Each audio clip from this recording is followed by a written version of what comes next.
Alright, peace. Shalom, shalom. First and foremost, giving honor and praise to the God of Abraham, Isaac, and Yaakov. Giving double honors to 7130 South Chicago that taught me this truth. And giving double honor to all the brothers and sisters that the Creator has woken in these last days. With that being said, peace and shalom. Alright, brothers and sisters, we're going to go into part 2 dealing with Matthew 25th chapter and dealing with the sheeps and the goats, right? Is because, most of these religions, they speak of how they're about the Creator and how they're about the betterment of humanity. But when we look at the track record of a lot of these religions on how they treated the so-called black man, majority of these religions have treated us with the utmost disrespect. Let's take in my neighborhood, right? I stay on the south side of Chicago, around 55th and King Drive, right? And when I look in the south side, ever since I was a youngster, the people that was in control of our neighborhoods was quote unquote the other nations. And I was born in 1976. So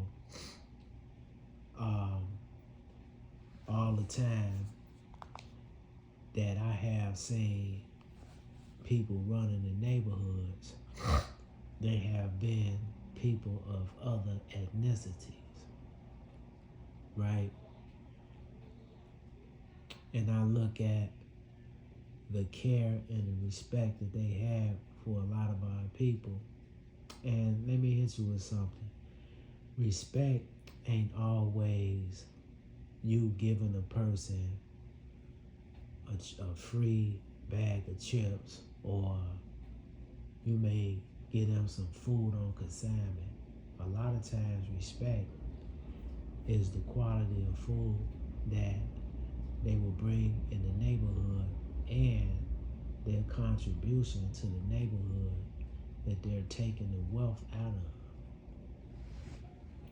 And when I look at the situation, these nations, they have never done no situations like that. When I was growing up in the projects, I remember as a kid, they used to put pink lights under the food to try to display the food as like say if you get some ground beef, ground beef is you'll see the redness of the ground beef, right? So, or you will see a little bit of the redness dealing with chicken. So what the Arabs, because when I was growing up, you had Arabs in the neighborhood. Like when my parents was growing up, I think the Jews was in there. But what the Arabs used to do was, this in the 80s, they used to put like pink lights under the meat to try to make the meat look more presentable to the people that was buying the meat. So when they pull the meat out, the meat looked totally different from how it looked when it's under the pink light, right? Because the pink light was a light that would make the pale and the beige looking ground beef look more presentable to the people that's coming to buy the meat. But in actuality, they buying the meat from anywhere, And a lot of times when they go to these wholesale butchers and stuff like that, they'll give you the cheapest. They get the most cheapest meat. They give you the bogus meat. You buy fruit from them. The fruit be molded and things of this nature. The quality of food is not the quality of food that you will buy. Say if you go to Jewel's, or like today age, you will go to Mariano's, right? And also, a lot of these religions, they talk about God, but they're not really godly. Let's take the so-called black community. When the so-called blacks was coming from the South and settling into the North for better job opportunities and not to deal with a lot of the racism that was going on in the South, you had the people up North. They may not always been verbal with the racism, which they were up here too, but their racism was a little bit different. They didn't live among you, see, and you couldn't come in their neighborhoods unless you was going to work or something. But they didn't want you in their neighborhoods, right? And when they educated you, they gave you a false form of education. So if the Christians are the anointed ones of the Creator, the Muslims and the Jews,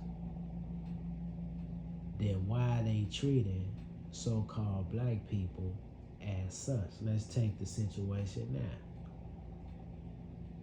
In the South Side, these people that's in the neighborhood, they take all the wealth out of the neighborhood and they leave you with nothing. The quality of food that they have in these stores is not good. But they claim to be Islamic, that Islam is the true religion of Abraham.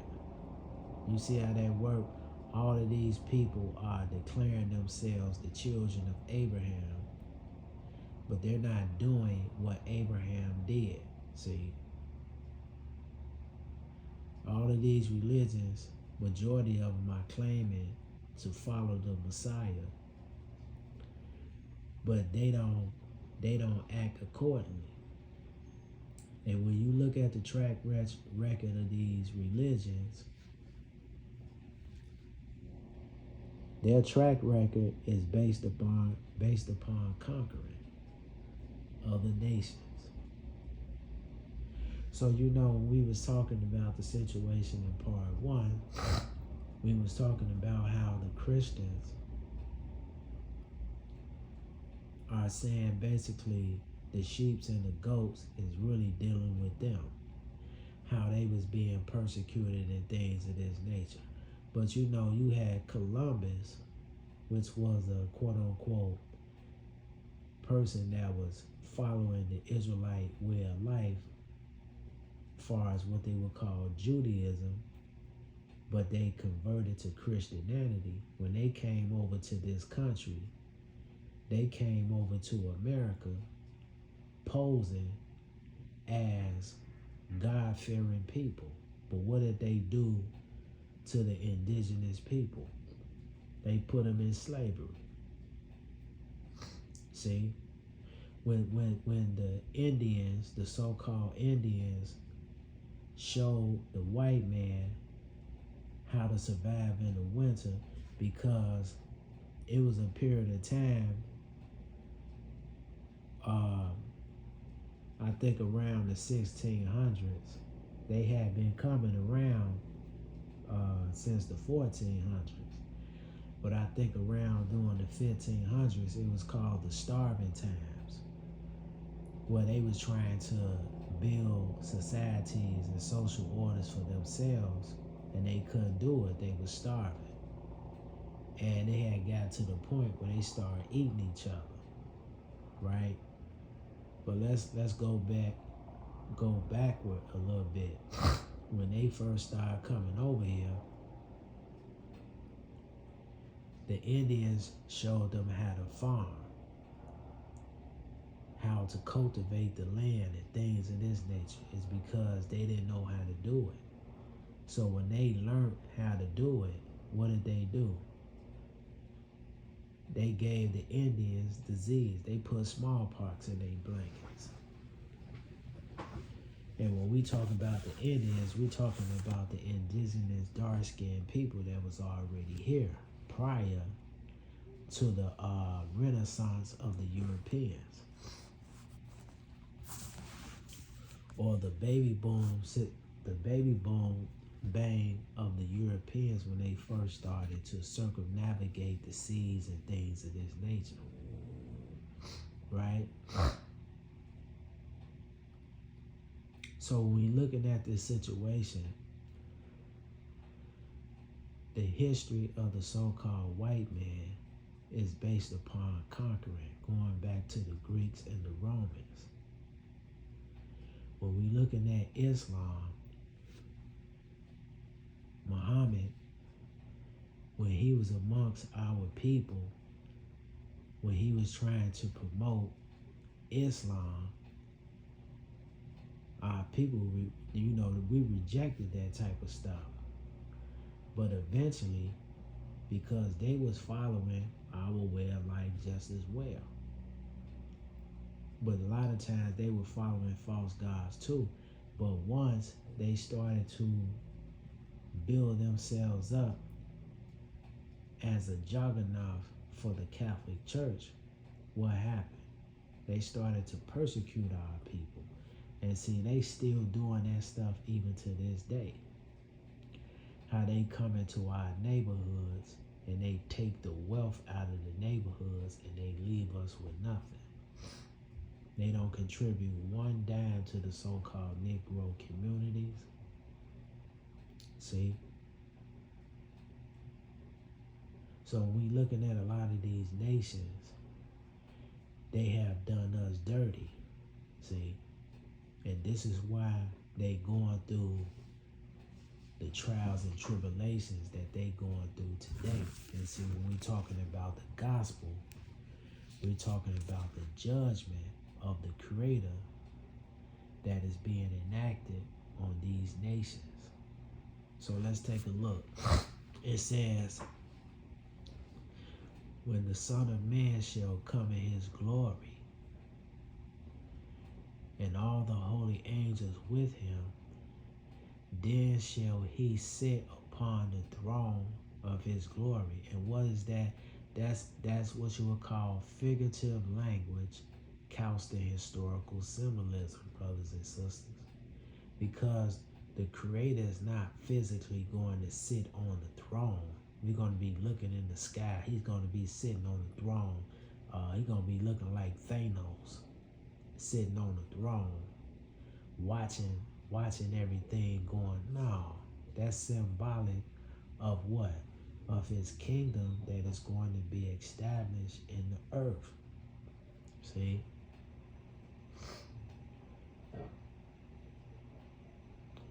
So we talking about the Son of Man, who is really the Son of Man. That's really Yah.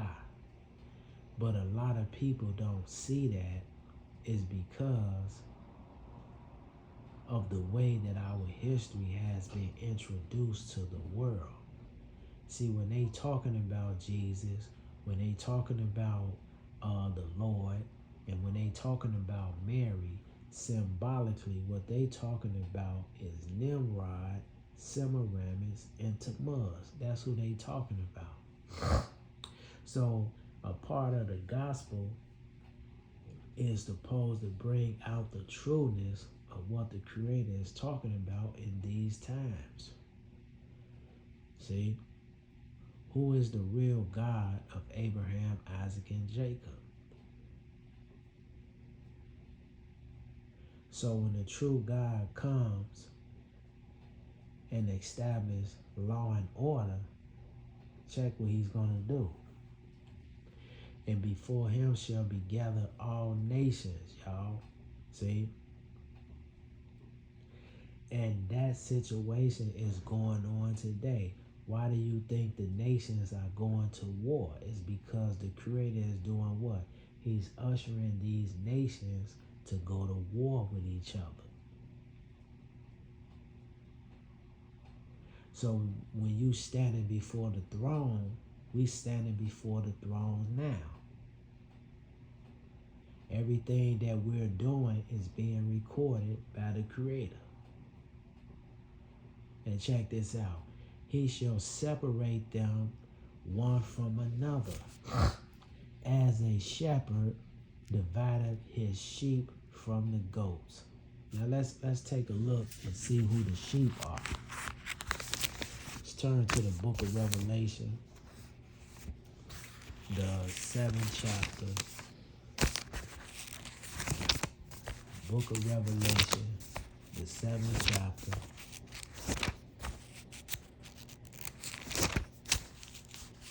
I'm going to start reading at the first verse, right? The book of Revelation, the 7th chapter, and I'm going to start reading at the first verse. After these things, I saw 4 angels standing on the 4 corners of the earth, holding the 4 winds of the earth, that the wind should not blow on the earth, nor on the sea, nor on the trees. So let's continue. It says, and I saw an angel ascending from the east, having the seal of the mighty power. And he cried with a loud voice to the 4 angels to whom it was given to hurt the earth and the sea. See? So here it is, the Creator gave the commission to the angels to bring forth havoc and destruction. That's why we looking at global warming.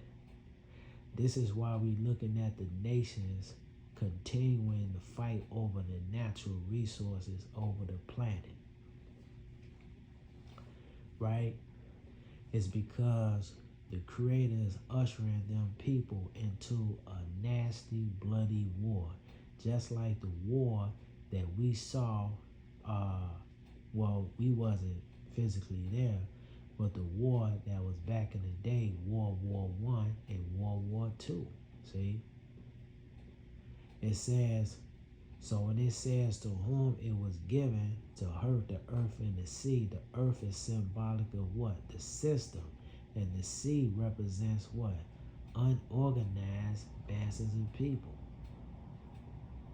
Saying, hurt not the earth, neither the sea, nor the trees, till we have sealed the servants of Yah in their foreheads. See, it's because that's the true God of Abraham, Isaac, and Jacob. See, if you calling on Jesus as the Son of God, brothers and sisters, you're calling on another Messiah. See, that's who you calling on.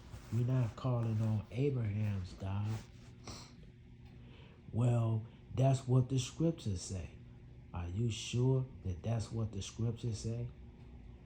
See, because originally when we go into the Old Testament, where they put the word Lord, that wasn't originally the word Lord. The word Lord was the Yod-Heh-Wah-Heh, the YHWH, what we call Yehovah, Yahweh, Yahweh, see? Or we call him Yah for short. See? That's who Abraham's God was. That was his God then, and that's his God now. And that's the nation of Israel's God. So the people that's sealed in their foreheads are the ones that's going to come back into the knowledge of who the Creator is. But let's continue. It says, and I heard the number of them which were sealed, And there were sealed 144,000 of all the tribes of the children of Israel. See, so when we talking about the book of Acts, the 11th chapter, the disciples called them Christians at Antioch. See, the real Christians is really the nation of Israel, brothers and sisters. Even though we didn't even call ourselves that. See, we didn't follow the Greek culture. We didn't do that. But for educational purposes' sake, when they're talking about the Christians, they're talking about Israel and the nations that are associated with the nation of Israel. Because let me hit you with something, brothers and sisters.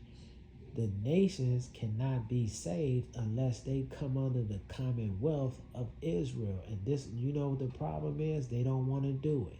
See? They don't want to do it. It's because they're still dealing with the philosophy and teaching of the Roman Catholic Church, aka Christianity or Roman Catholicism. See?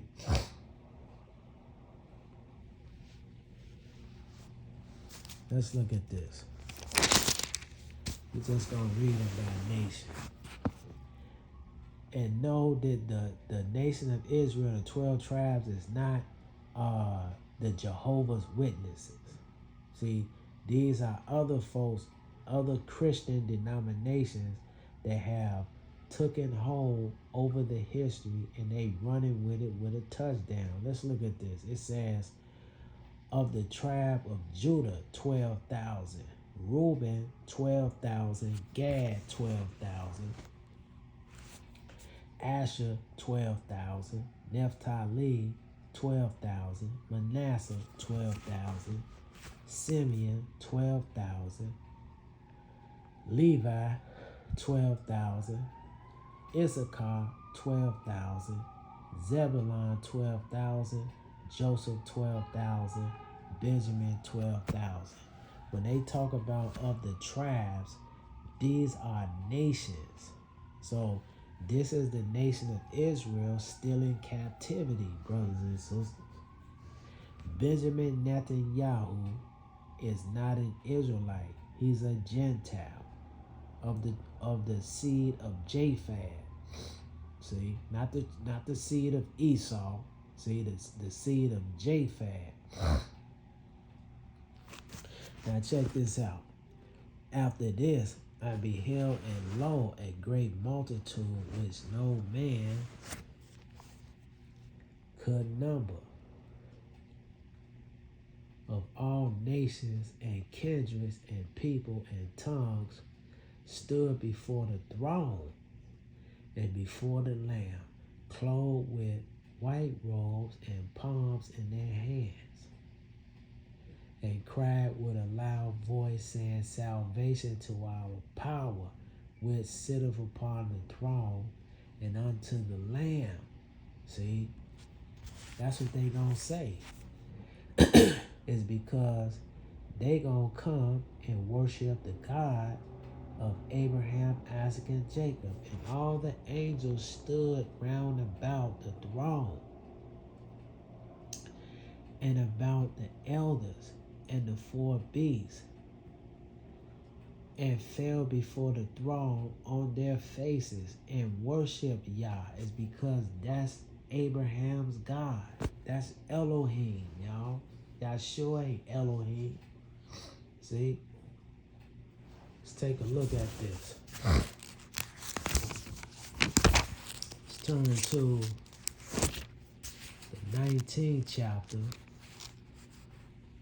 I think it's the 19th. 1 second. Yeah, the 19th chapter.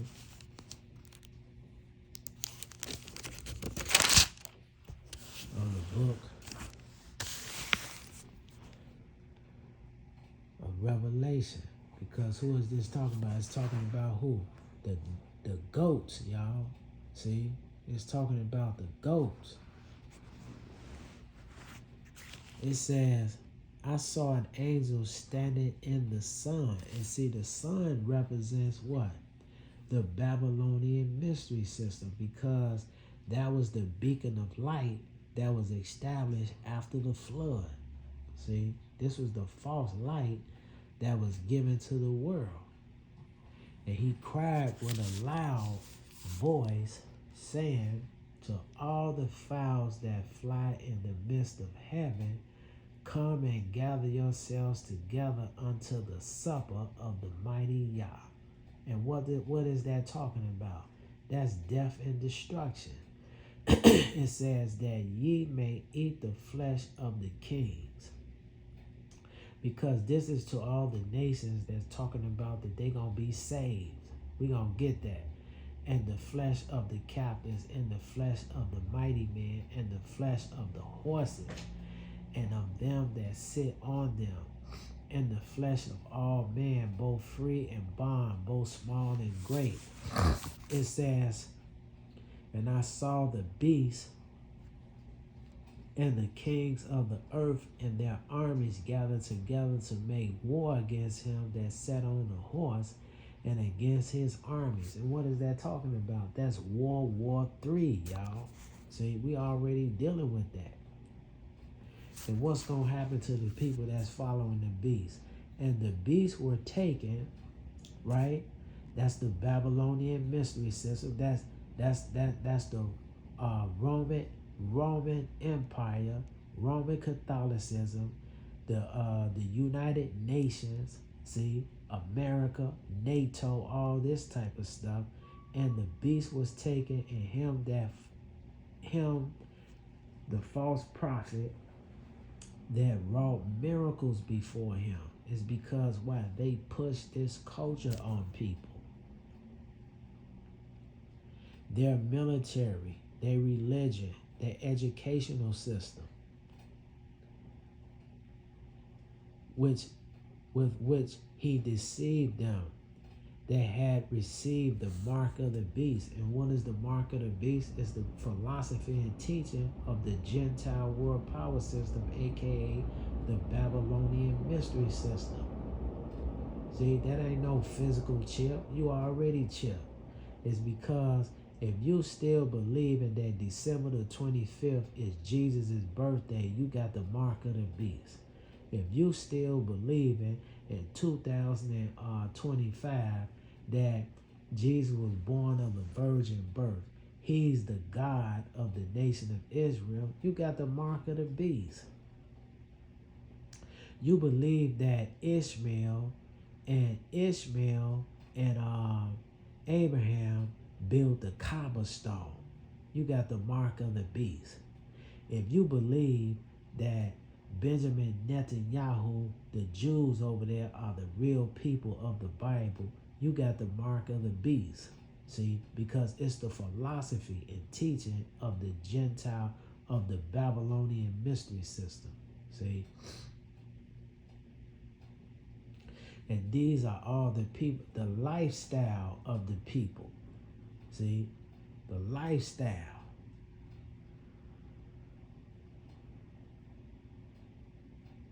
Men and women are not we not committed to each other today. The children today don't respect their parents. They got the mark of the beast, because that's the educational system that's being brought out to the people. See? It says, and them that worship his image. What is that? His philosophy. See? These were both cast alive into a lake of fire burning with brimstone. And what is the lake of fire? That is nuclear war. That's nuclear holocaust. That's what that is. It says, and the remnant were slain with the sword of him that sat upon the horse, which sword proceedeth out of his mouth, and all the fowls were filled with their flesh. See? So what's coming is chaos and destruction. Let's look at another scripture. Let's look at Jeremiah 8:10. check out Jeremiah 8 and 20. So all you cats, let's check this out. Amos, the book of Amos, 5th chapter and the 18th verse. Woe unto you that desire the day of the Most High. To what end is it for you? The day of Yah is darkness and not light. Let's check this out. All these cats talking about they saved, all this type of stuff. See? Let's look at Jeremiah 8 and 20. The book of Jeremiah 8 and 20. It says, the harvest is past. And what is the harvest symbolic of? The harvest is symbolic of what? What they would call the rapture, brothers and sisters, because the rapture is symbolically what? What is the rapture? It's the second Exodus, brothers and sisters. That's the nation of Israel and these other nations that's going to come under the commonwealth of the nation of Israel. The Most High going to save them from the destruction that is going to be laid upon the nations. Right? So the harvest is the nation of Israel under the influence and the teaching of Yah. See, and he's going to save them from utter destruction that is going to come upon the nation that's round about. So when the harvest is finished, the harvest is past, the summer is ended. See? Because when the summer ends, you got to do what? You got to pull up a lot of your the old weeds and the fruit and stuff. Like, you got to pull that stuff up because winter is coming. See? And we were not saved. The harvest is past, the summer is ended, and we are not saved, y'all. So a lot of these folks that's running around here talking about the Christians is the one that was being persecuted back in the day. You're not going to be saved. It's because you have added to the word of Yah. See? So let's go back. Let's look at some stuff. Go back to Matthew. It says, when the Son of Man shall come in his glory, and all the holy angels with him, then shall he sit upon the throne of his glory. And before him shall be gathered all nations, and he shall separate them one from another, as the shepherd divideth his sheep from the goats. And he shall set the sheep on his right hand, but the goats on his left. Then shall the king say unto them on the right hand, come ye, blessed of my Father, inherit the kingdom prepared for you from the foundation of the world. And who is that? That's Israel, y'all. Come on, y'all. Let's look at the scripture. Let's turn to the book of Isaiah. Shea, y'all.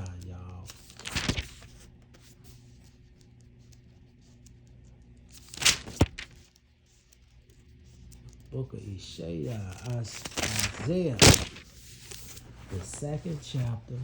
Start reading at the 2nd verse. It says, it shall come. And it shall come to pass in the last days. We're in the last days today. We're in the latter part of the last days. That the mountain of Yah's house shall be established in the top of the mountains, and shall be exalted above, it says, above the hills, and all nations shall flow unto it. And many people shall go and say, Come ye, let us go up to the mountain of Yahweh, to the house of the Elohim of Jacob, and he will teach us his ways. See, that's the nations, y'all. That's the nations. Because the nation of Israel got to establish the kingdom. See, through the teachings of Yah. We're going to finish this. Let's look at Isaiah 49 real quick. Let's look at Isaiah 49 real quick.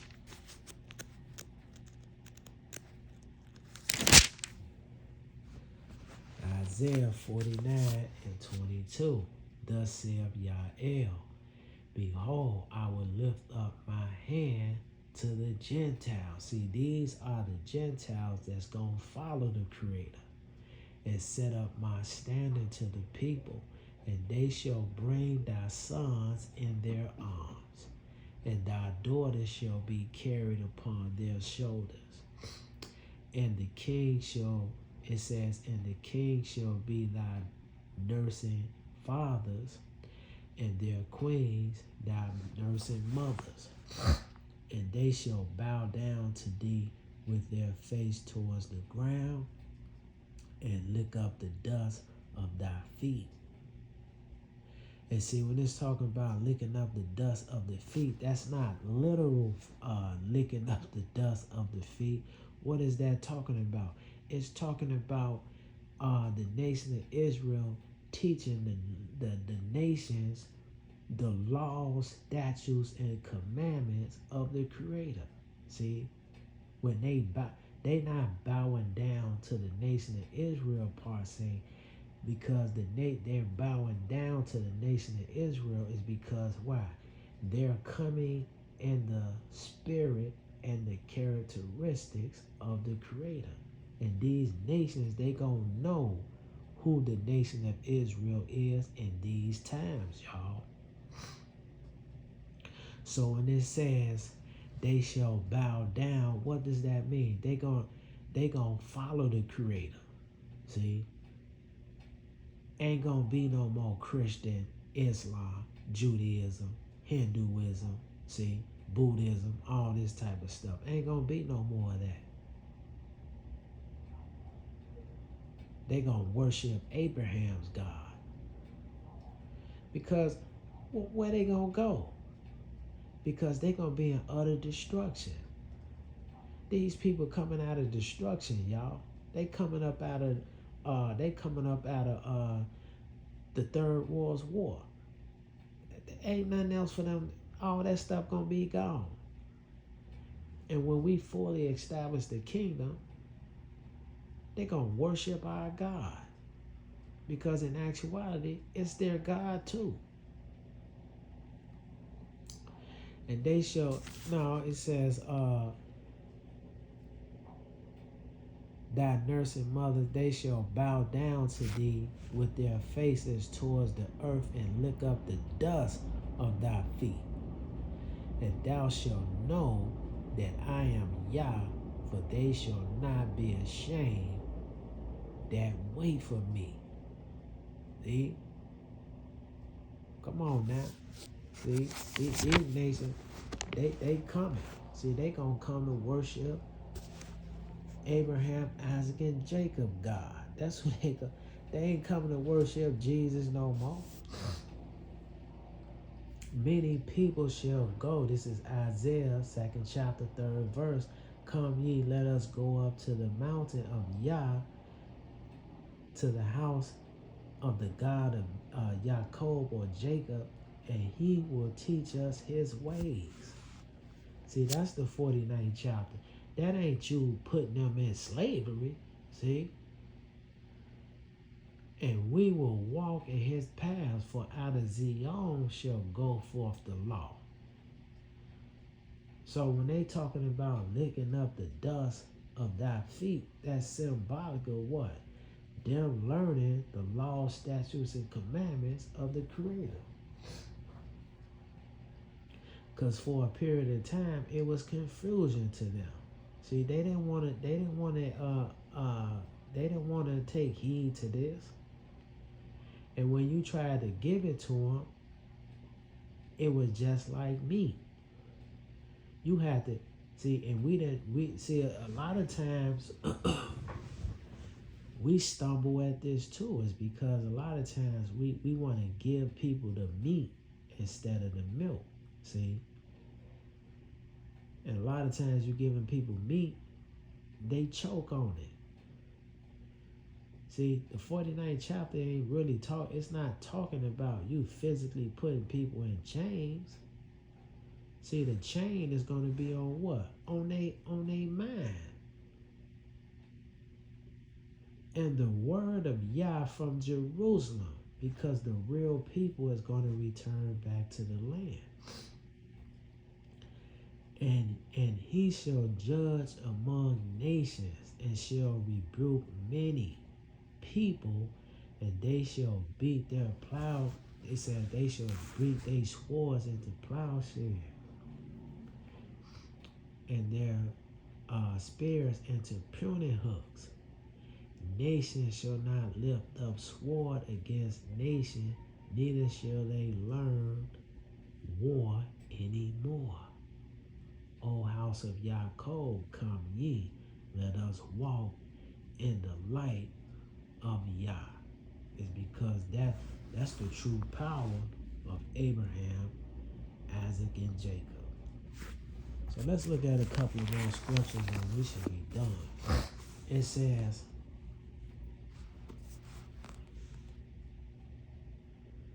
and he shall set the sheep on his right hand, but the goats on his left.